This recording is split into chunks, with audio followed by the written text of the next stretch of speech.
Most people remember The Wind in the Willows as a cosy children's tale, picnics on the riverbank, Ratty and Mole drifting in their little boat, and of course the chaotic Mr. Toad in his beloved motorcar. It is remembered as a story of comfort, whimsical animals in waistcoats, tea by the fire, a gentle ode to Edwardian country life. But what if I told you there was once a chapter so strange, so unlike the rest of the book, that many later publishers quietly began leaving it out altogether? A chapter where the tone shifts, the riverbank falls silent, and in the stillness a presence is felt, something vast, something ancient, something that does not belong in a bedtime story. Why was it written at all? And why were editors so eager to erase it? Tonight, we open the forgotten pages of The Wind in the Willows and discover the mystery of the lost chapter. Welcome back, Darklings. Kenneth Grahame's The Wind in the Willows was published in 1908 and quickly became one of the most beloved children's books of all time. Generations grew up with its comforting picture of English country life, but the book's charm often masks just how odd it really is. It isn't a single story, but a patchwork of episodes. Mole and Rat's adventures, Toad's wild escapades, pastoral wanderings. Sometimes thrilling, sometimes comic, sometimes dreamlike. And tucked among these chapters, nestled like a secret among the rushes, is the one that troubles us. Many later editions quietly left it out. It was deemed unsuitable, confusing, even frightening. But what did it contain? And why was it so out of step with the rest of the book? The chapter, called The Piper at the Gates of Dawn, begins innocently enough. Mole and Rat are searching for a lost baby otter, portly. They row their boat upstream at night, guided by a strange and beautiful music. As they follow the melody, the tone of the book changes. The river at dawn becomes hushed, glowing with a light beyond the ordinary. The prose itself swells into reverent hymn-like language.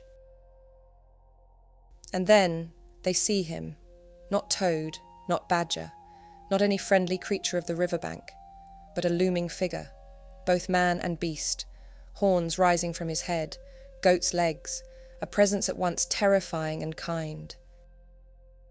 The animals fall to their knees in awe.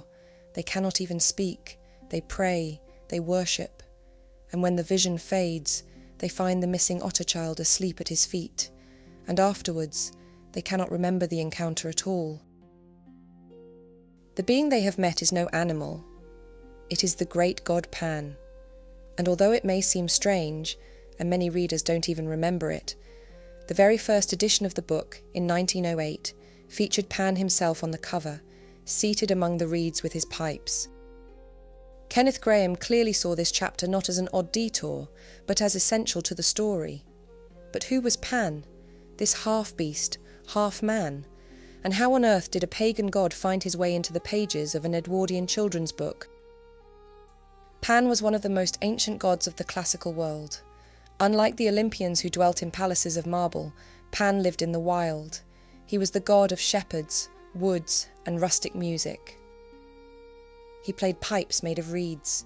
His tunes could charm animals, seduce nymphs, or strike terror in travellers. From his name we get our word panic, that sudden, irrational fear said to come from hearing Pan's cry in the wilderness. He was not beautiful like Apollo or noble like Zeus. He was shaggy, goat-legged, horned, an outsider among gods. And his presence was felt as both joy and dread, delight in his music, terror in his sudden appearances.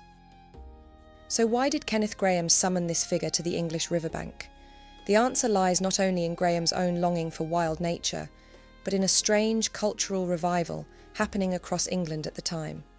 A revival that made Pan's return both thrilling and deeply controversial. The early 20th century was still a devoutly Christian age in Britain. Churches were full, Sunday schools flourished, and public morality was steeped in scripture. Yet, beneath the hymns and sermons, something else stirred. This was an England transformed by the Industrial Revolution, factories blackening the cities, trains cutting across the countryside, and rural life shrinking fast. For many, the old rhythms of the land felt lost. and so there grew a longing for something simpler, greener, a return to nature, to the woods and fields, where the past still seemed to whisper in the hedgerows. At the same time, this was the era of the occult revival.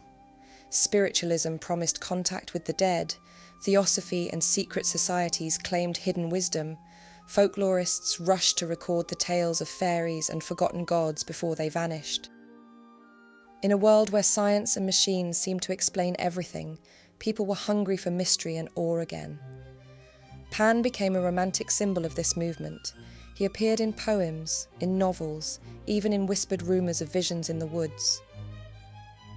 He was the god of resistance to industrialisation, the god of escape, the green spirit who still lingered in wild places, untouched by steam and smoke. But here lay the danger. In Christian imagination, Pan's horns, his goat legs, his wild appetites, all these had long been used to depict the devil. Medieval artists had borrowed Pan's form to paint Satan himself. So when Pan slipped back into literature, many saw it not as harmless countryside whimsy, but as the devil himself wandering the fields of England. To place such a figure in a children's book was more than unusual. It was shocking.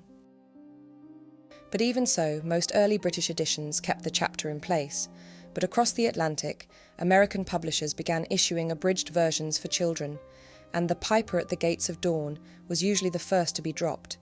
It was controversial, deemed too mystical and strange for children. By the 1930s and 40s, as The Wind in the Willows was repackaged into illustrated gift books and school editions in Britain, it was more often than not left out altogether. Many editors felt the slow, solemn chapter disrupted the pace of the book. Others thought its vision of a horned god was simply too frightening for children.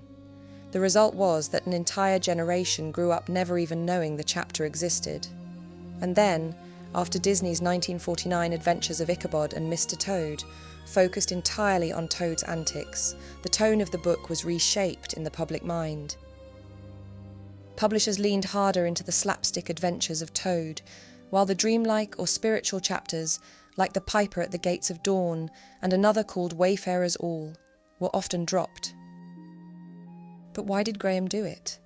Why invite a figure so unsettling into his story in the first place? Perhaps it was personal. Grahame's childhood was marked by grief and loneliness. His mother died when he was just 5 years old, and his father, broken by drink, could no longer care for the children. Kenneth was sent to live with his grandmother, and it was in the fields and rivers of Berkshire that he found his only solace. The woods became his sanctuary, and the riverbank his refuge. To him, Pan may have symbolised that hidden divinity in nature, a presence beyond words, tender yet terrifying, healing and humbling all at once. And it wasn't the first time Grahame had written of such things. 15 years before The Wind in the Willows, he had published a book called Pagan Papers. It was a series of essays, not children's tales, but lyrical reflections on nature, myth, and the old gods. In those pages, he treated fields and rivers almost like temples, lamented the loss of rural life to industry, and filled his prose with nods to ancient deities, seasonal rituals, and folklore. He even gently mocked the stiffness of Victorian Christianity, contrasting it with the freedom of the old pagan spirit. Some believe Grahame placed The Piper at the Gates of Dawn at the very centre of the book deliberately, like a hidden keystone. The title itself, The Wind in the Willows, may even point to this moment, to the presence that Mole and Rat encounter at dawn. In other words, the book we think of as a cosy animal tale may have been, to Grahame, something else entirely, a hymn to the wild, to the god he believed still moved in the English countryside. All the comic and cosy episodes were just the covering. This was the heart. And his decision was bold. He did not merely hint at Pan. He placed him directly in the story, revealed in shining prose, worshipped by Mole and Rat. And that was too much for later editors. For all the charm of Toad Hall and Badger's Den, publishers wanted The Wind in the Willows to be safe, wholesome, marketable to children. Pan was none of those things. He was wild. He was pagan, and to some he was indistinguishable from the devil, and so the chapter was cut. And this erasure isn't just a quirk of publishing history. Even now, more than a century later, the piper is still being silenced. While researching this video, I found modern reprints on Amazon with furious reviews, readers upset to discover the chapter had been left out. Which means today, just as in the 1920s, many people can read The Wind in the Willows cover to cover and never meet the pagan god hidden in its pages. And even on screen, his presence has been uneasy. One of the most beloved adaptations, the 1980s stop-motion series by Cosgrove Hall, actually did adapt The Piper at the Gates of Dawn. It aired in 1984 as part of the first season, under the same title. They stayed surprisingly faithful. Rat and Mole follow the music, discover Portley, and encounter the mysterious figure. But even here the edges were softened. Pan appears not as a horned god, but as an otherworldly glow that fades into the form of a weathered statue. However, this episode was hardly ever shown on TV. Broadcasters deemed the funnier, adventure-driven tales of Toad and the Weasels more suitable for children, so The Piper at the Gates of Dawn never had the same reruns of the other episodes. The result? Many who grew up watching the series still have no memory of it at all. Other television and stage versions often skip it altogether, or transform Pan into a vague spirit of the river to avoid controversy. But its memory still lingers in the cultural imagination. Pink Floyd named their first album The Piper at the Gates of Dawn after the strange chapter. Writers from C.S. Lewis to J.M. Barrie echoed Pan's goat-legged form in their creations, from fauns and satyrs to the very name Peter Pan itself. And perhaps that is what unsettled editors most of all. Because The Piper at the Gates of Dawn is not just an odd detour in a children's book, it is a vision of a forgotten god, a forgotten time, crouching in the reeds, half remembered, half feared. A reminder that beneath the comforts of modern life, older powers still stir. So next time you picture Mole and Ratty drifting on their boat, remember, in the hush of dawn by the still waters of the river, they once knelt before something vast, a being too strange for the nursery, too wild for polite society. Pan, the piper at the gates of dawn, the wind in the willows.